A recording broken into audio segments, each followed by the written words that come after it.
श्री सद्गुरु महाराज की जय। सन 1912 ईस्वी में बाबा देवी साहब ने स्वेच्छा से इन्हें शब्द योग की विधि बतलाते हुए कहा कि अभी तुम 10 वर्ष तक केवल दृष्टि योग का ही अभ्यास करते रहना। दृष्टि योग में पूर्ण हो जाने पर ही शब्द योग का अभ्यास करना। शब्द योग की क्रिया अभी मैंने तुम्हें इसलिए बतला दी कि यह तुम्हारी जानकारी में रहे। सन 1918 ईस्वी में सिकलीगढ़ धरारा में इन्होंने जमीन के नीचे एक ध्यान कूप बनाया और उसमें लगातार 3 महीने तक एकांत में रहकर तपस्या पूर्ण साधना की,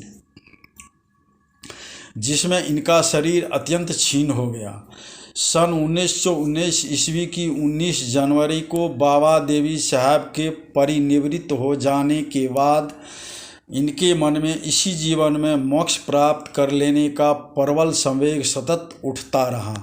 सन 1933-34 ईस्वी में इन्होंने पूर्ण तत्परता के साथ 18 महीने तक भागलपुर के कुप्पा घाट की गुफा में शब्द योग की अत्यंत गंभीर साधना की। फलस्वरूप ये आत्म साक्षात्कार में सफल हो गए। अब इनका ध्यान संत मत सत्संग के प्रचार प्रसार की ओर विशेष रूप से गया। इन्होंने सत्संग की एक विशेष नियमावली तैयार की। फिर क्या था, अखिल भारतीय स्तर पर 3 दिनों के लिए और जिला स्तर पर 2 दिनों के लिए निर्धारित तिथियों पर जगह जगह वार्षिक अधिवेशन होने लगे।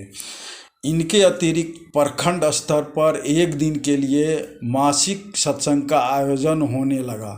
कहीं कहीं यथावसर सत्संग के साथ साथ सामूहिक मास ध्यान साधना भी होने लगी। पुस्तकों के प्रचार का सबसे बड़ा माध्यम समझकर इन्होंने लेखन की ओर ध्यान दिया।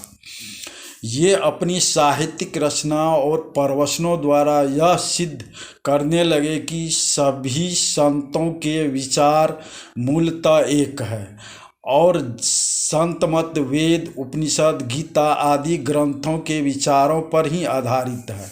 इन्होंने संत मत के सत्य स्वरूप को उजागर किया। लोग इनके विचारों से अत्यंत प्रभावित होते गए।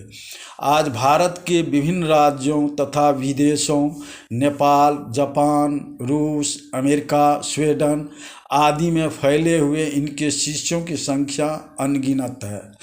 जय गुरु। श्री सद्गुरु महाराज की जय। श्री सद्गुरु महाराज की जय। श्री सद्गुरु महाराज की जय। जय गुरु।